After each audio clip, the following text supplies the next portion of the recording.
This is the Sports Hit List. By the fans, for the fans. The NBA trade deadline has come and gone. Thank God.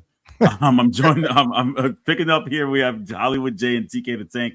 We just got through another NBA trade deadline, and let me tell you, the last few days have been just annoying. I'll be totally honest with you and transparent as far as dealing with the amount of people who are texting me sources and telling me a trade's going to happen and the trade.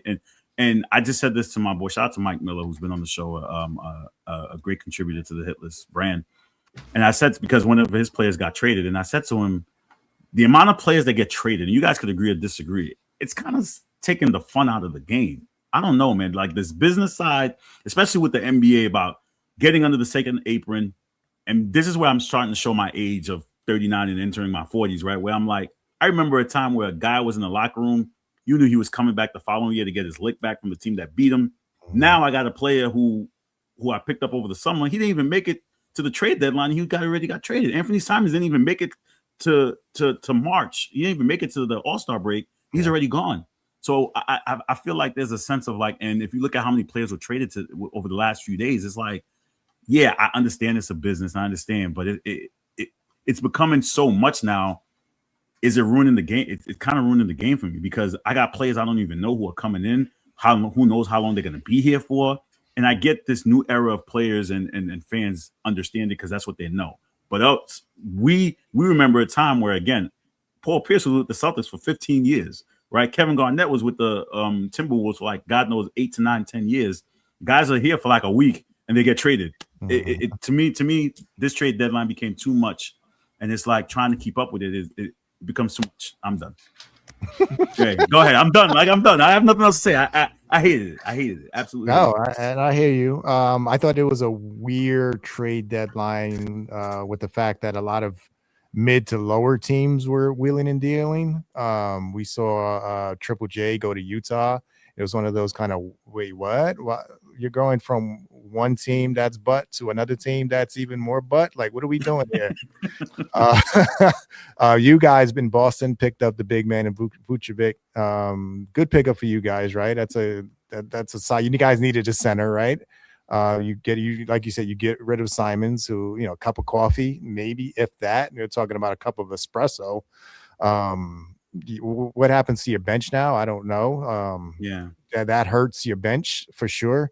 I thought that you guys should have went, and I think we talked about Hartenstein.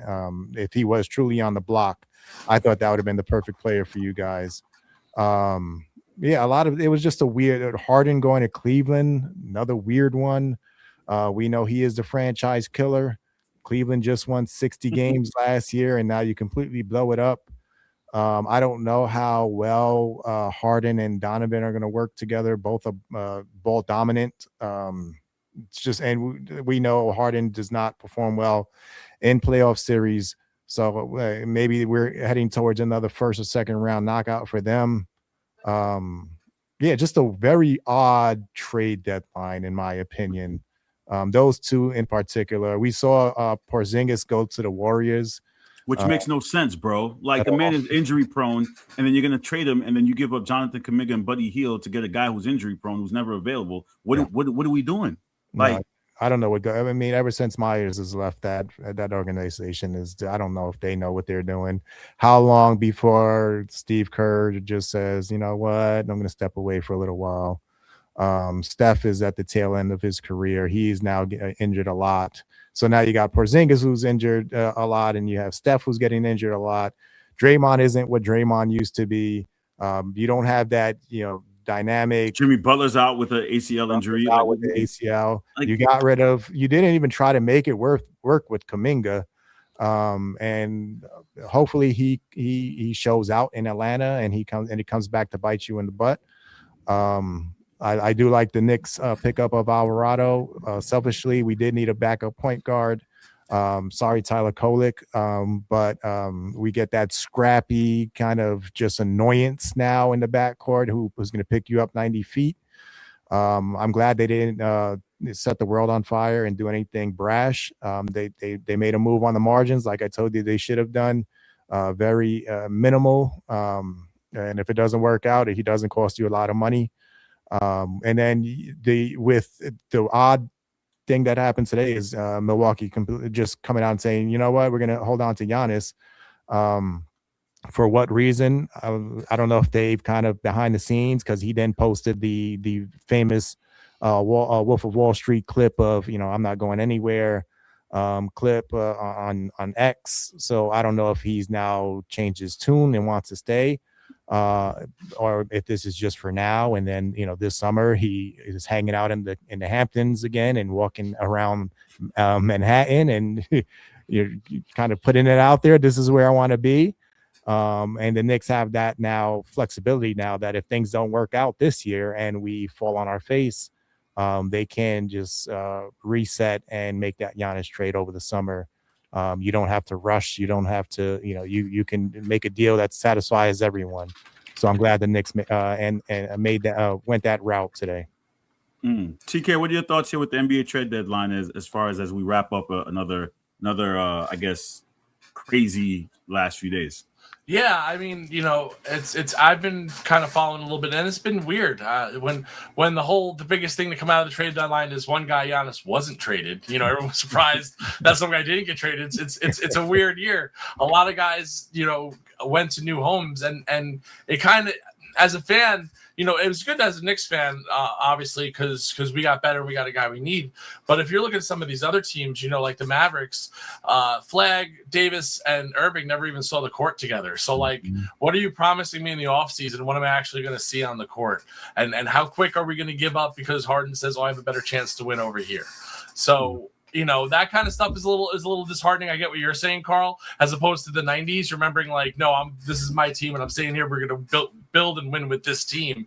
I don't want to go and join Jordan because I want to beat him. Right. I feel like that attitude is kind of not as prevalent anymore. And that's why it's kind of easier to see all these big trades. It's obviously exciting and very newsworthy, but it's also can make your head spin when you have, real big stars getting traded at the trade deadline. And it's like I said, the biggest story is the one guy who didn't get traded. So go ahead, Jay. Yeah. And don't undersell Carl, remembering the 90s and thinking that he knows what it's like to have a team that wants to beat the team, because he is a fan of a team that was the original Big Three. So I don't want to hear anything about having a homegrown team, and I want to be the man who beats the man. If you want to go down that route, like I said, my homegrown player was on my team. That's all I'm saying. Yes, I'll take that's fine, right? But to the point of just again, like the turnaround, and I did enjoy, aside from my team, I did enjoy the NBA where, again, I guess guys were, it's not even so much like the free agency and teaming up, because I understand that it's a business. It's become more of a business where like the turnaround, I think there were like 25 guys traded over the last few days, right? But just the turnaround as far as like, I guess it's a different, it's like chess and checkers, right? Because you're trying to figure out, number one, not only the second apron, number two, you're trying to figure out if you want to, if your team, contends for a championship, how many pieces can you get?